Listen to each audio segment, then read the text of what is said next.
Welcome to Tara's world physics new syllabus standard 11th unit 8 வெப்பமும் வெப்ப இயக்கவியலும்.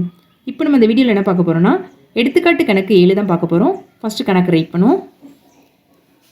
50 degree Celsius வெப்பநிலையில் உள்ள 5 லிட்டர் நீர் 30 டிகிரி செல்சியஸ் வெப்பநிலையில் உள்ள 4 லிட்டர் நீருடன் கலக்கப்படுகிறது. நீரின் இறுதி வெப்பநிலை என்ன? இங்கு நீரின் தன்வெப்ப ஏற்புத்திறன் 4184 joule kilogram power -1 kelvin power -1 என்க. இதில் என்ன கொடுத்துருக்காங்க, என்ன கேட்டிருக்காங்கன்னு சொல்லிட்டு பார்ப்போம். 50 டிகிரி செல்சியஸ் வெப்பநிலையில் உள்ள 5 லிட்டர் நீர் 30 டிகிரி செல்சியஸ் வெப்பநிலையில் உள்ள 4 லிட்டர் நீருடன் கலக்கப்படுகிறது. நீரின் இறுதி வெப்பநிலை என்ன அப்படின்னு சொல்லிட்டு கேட்டிருக்காங்க. அதுக்கப்புறம் நீரின் தன்வெப்ப ஏற்புத்திறனும் கொடுத்துருக்காங்க. இப்போ வந்து நீரின் இறுதி வெப்பநிலை வந்து எப்படி கண்டுபிடிக்கணும் அப்படின்னு சொல்லிட்டு பார்ப்போம். சரி, ஏற்கனவே நம்ம தியரியில் பார்த்துருக்கோம். TF final temperature TF is equal to M1S1 T1 plus M2S2 T2 divided by M1S1 plus M2S2.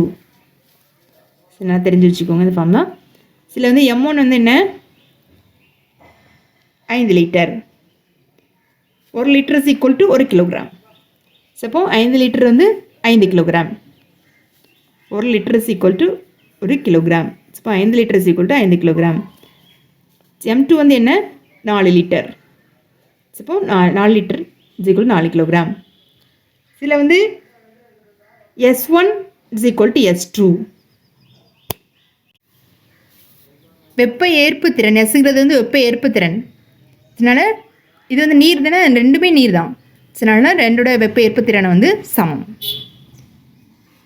ரெண்டு கண்டிஷனில் உள்ள வெப்ப ஏற்புத்திறன் வந்து சமம். அதனால தான் S1 is equal to S2 அப்படின்னு போட்டிருக்கோம். சரி, அதுக்கப்புறம் டெம்பரேச்சர் T1 வந்து 50 டிகிரி செல்சியஸ், T2 வந்து 30 degree Celsius. T1 50 degree Celsius, T2 வந்து 30 டிகிரி செல்சியஸ். இதை வந்து கெல்வினில் மாற்றிக்கோங்க.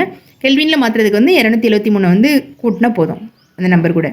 இப்போ 50 + 273 323 கெல்வின். 30 கூட 273 ஆட் பண்ணிட்டீங்கன்னா 303 கெல்வின் அப்படின்னு சொல்லி கிடைக்கும். சரியா? இப்போ வந்து TF is equal to S1 is equal to S2 அப்படின்னா, இப்போ இந்த S1 இருக்க இடத்துல S2 போட்டிங்கன்னா இதில் என்ன கிடைக்கும், M1S2 T1 plus M2S2 T2 divide by M1 S1 இடத்துல S2 போட போகிறோம். S1 is equal to S2 அப்படின்னு சொல்லி எடுத்துருக்கோம். S2 plus M2 S2. இப்போ இந்த டைம் வந்து S2 வெளியே எடுப்போமா, S2 இப்போ M1 T1 plus M2 T2 divide by இதில் S2 வெளியே எடுத்துட்டிங்கன்னா M1 ப்ளஸ் M2 அப்படின்னு கிடைக்கும். S2 கேன்சல் பண்ணிடலாமா? ஸோ இப்போ என்ன கிடைக்கும், TF is equal to M1 T1 plus M2 T2 divide by M1 plus M2 அப்படின்னு கிடைக்கும். சரி தான் இதில் எழுதியிருக்கும். சரியா? இப்போ இந்த எல்லா வேல்யூஸும் சப்ஸ்டிட்யூட் பண்ணுவோம். M1 வேல்யூ தெரியும், M2 வேல்யூ தெரியும், T1 வேல்யூ தெரியும், T2 வேல்யூ தெரியும். இது எல்லாத்தையும் சப்ஸ்டிட்யூட் பண்ணிங்கன்னா TF கிடைக்கும். M1 5 into T1 வந்து 323 ப்ளஸ் M2 வந்து 4 into T2 வந்து 303 டிவைடட் பை M1 வந்து 5 ப்ளஸ் M2 வந்து 4.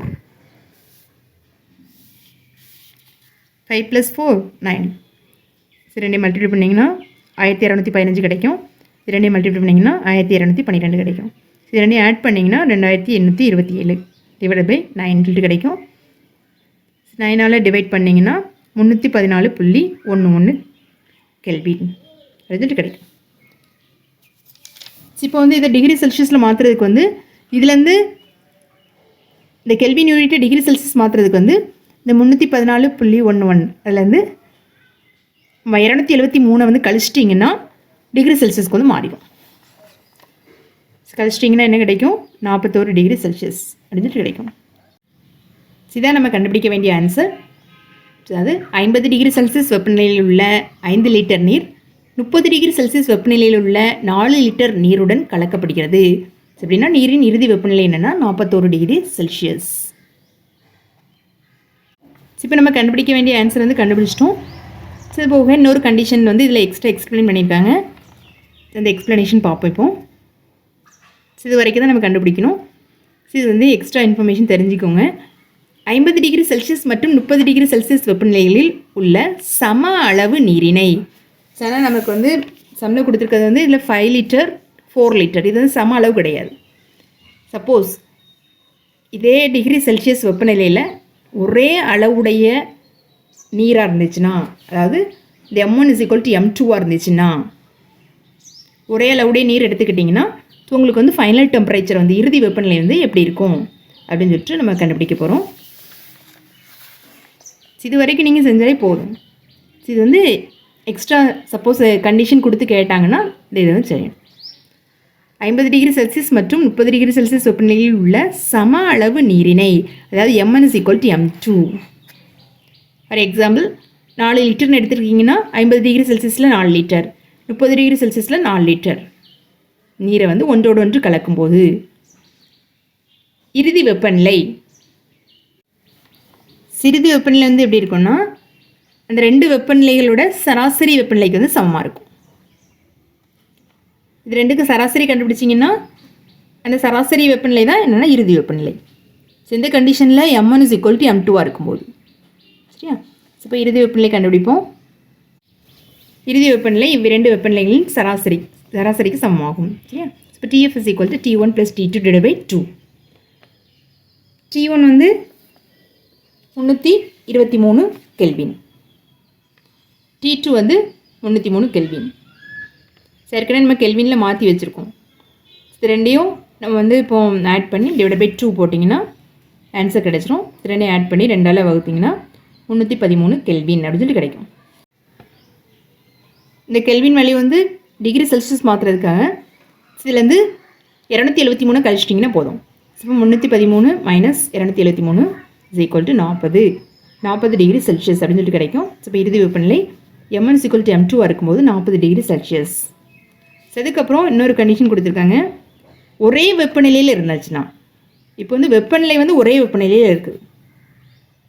ஒரே வெப்பநிலையில் 30 டிகிரி செல்சியஸில் உள்ள 2 நீர் மாதிரிகளை ஒன்றுடன் கலக்கும்போது, ஒரே வெப்பநிலையில் உள்ள அந்த 2 நீரளவுகளை வந்து நம்ம இப்போ வந்து எடுத்து நம்ம ஒன்றோட ஒன்று கலக்கும்போது அவற்றின் இறுதி வெப்பநிலை வந்து அதே வெப்பநிலை தான் இருக்கும், சரியா?